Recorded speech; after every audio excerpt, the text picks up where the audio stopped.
Bismillahirrahmanirrahim. Assalamualaikum warahmatullahi wabarakatuh.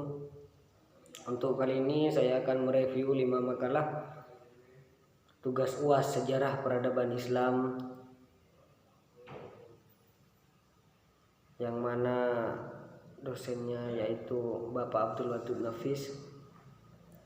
Untuk yang pertama yaitu saya akan mereview dari teman saya yaitu Arya Citra Dewi, yang mana beliau membahas tentang kerajaan Islam di Asia Tenggara. Untuk wilayah Asia Tenggara sendiri merupakan tempat tinggal terbesar umat muslim di seluruh dunia, khususnya negara Indonesia, Malaysia, dan Brunei Darussalam. Dan Islam sendiri menjadi mayoritas agama paling besar dari 3 negara tersebut. Sedangkan untuk minoritasnya yaitu terletak di negara Myanmar, Singapura dan Filipina, Thailand dan Vietnam. Populasi umat muslim di Asia Tenggara mencapai 240 juta jiwa atau sekitar 42% dari jumlah penduduk Asia Tenggara. Selain itu, perkembangan politik Islam di Asia Tenggara juga menyebabkan bertumbuh dengan pesat seiring dengan bertumbuhnya Kesultanan Islam di Asia Tenggara. Dalam Islam sendiri juga mencakup berbagai macam aspek kehidupan yang kompleks sehingga menciptakan politik yang sempurna.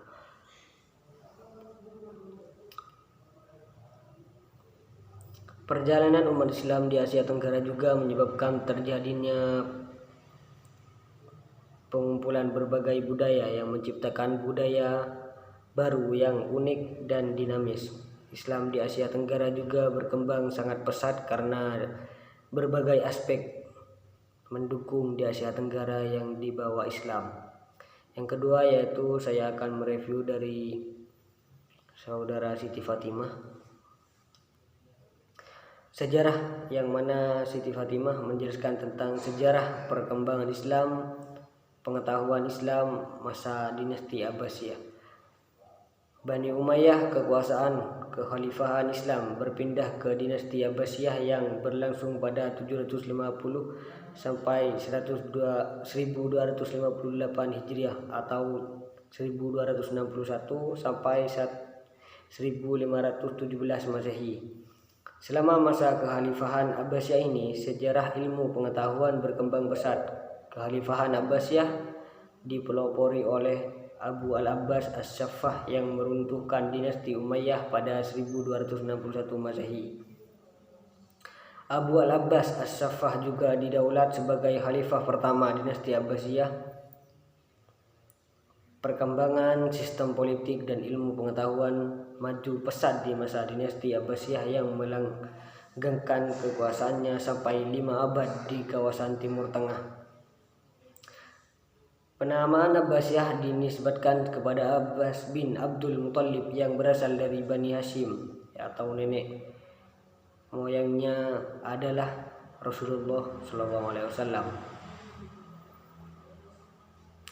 Di era dinasti Abbasiyah, ilmu pengetahuan Islam berkembang pesat seperti ilmu tafsir, ilmu kalam atau teknologi Islam, ilmu tasawuf, ilmu geografi, ilmu kimia, ilmu kedokteran dan formasi, ilmu matematika dan juga ilmu sejarah. Yang ketiga yaitu saya akan mereview dari Muhammad Hafiz Jailani, yang mana Saudara Hafiz menjelaskan tentang penyebaran Islam di Asia Tenggara dan Nusantara di Indonesia. Nusantara ini terjadi tanpa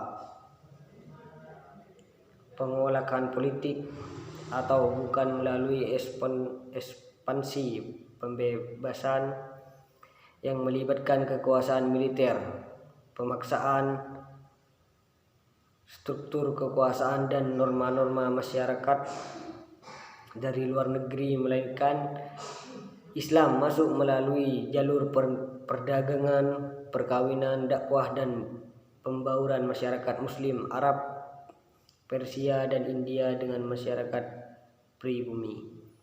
Politik Islam di masa kerajaan adalah gerbang pembuka lahirnya kekuasaan politik Islam. Para raja Muslim sangat berperan memainkan posisinya dalam mendukung proses Islamisasi.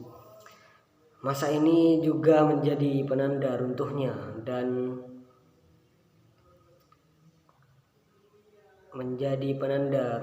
dominasi politik Hindu-Buddha. Terhitung hanya secara kultur budaya saja, agama Hindu-Buddha masih mendominasi pola keberagamaan Nusantara.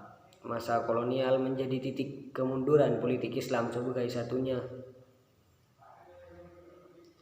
basis politik yang selama berabad-abad tetap eksis. Kerajaan tidak dapat lagi membendung kolonialisme, namun ada sisi positif akibat lemahnya posisi raja Islam itu, yakni munculnya perlawanan terhadap penjajahan dari berbagai basis kekuatan Islam seperti para bangsawan, ulama, dan rakyat jelata. Yang nomor 4 yaitu dari saudara Fitriyah, mana saudara Fitriyah menjelaskan tentang dampak perang salib bagi dunia Islam.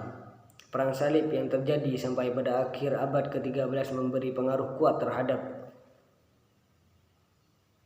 timur dan barat. Di samping kehancuran fisik, juga meninggalkan perubahan yang positif. Walaupun secara politis misi kritis Eropa untuk menguasai dunia Islam gagal, perang salib meninggalkan pengaruh yang kuat terhadap perkembangan Eropa pada masa selanjutnya. Akibat yang paling tragis dari perang salib adalah hancurnya peradaban Byzantium yang telah dikuasai oleh umat Islam sejak perang salib keempat hingga pada masa kekuasaan Turki Utsmani tahun 1453. Akibatnya seluruh kawasan pendukung kebudayaan Kristen Ortodok menghadapi kehancuran yang tidak terelakkan. Untuk yang nomor 5 yaitu dari saudara Reni Muwalidatus Zuhriyah, yaitu tentang perkembangan Islam di Spanyol.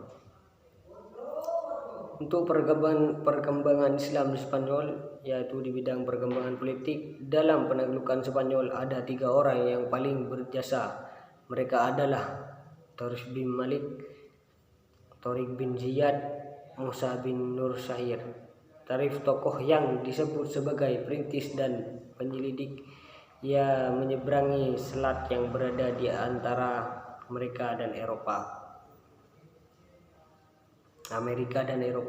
dengan satu pasukan perang, yaitu 500 di antara mereka adalah tentara berkuda dengan menaikkan sebuah kapal dalam penyerbuan itu.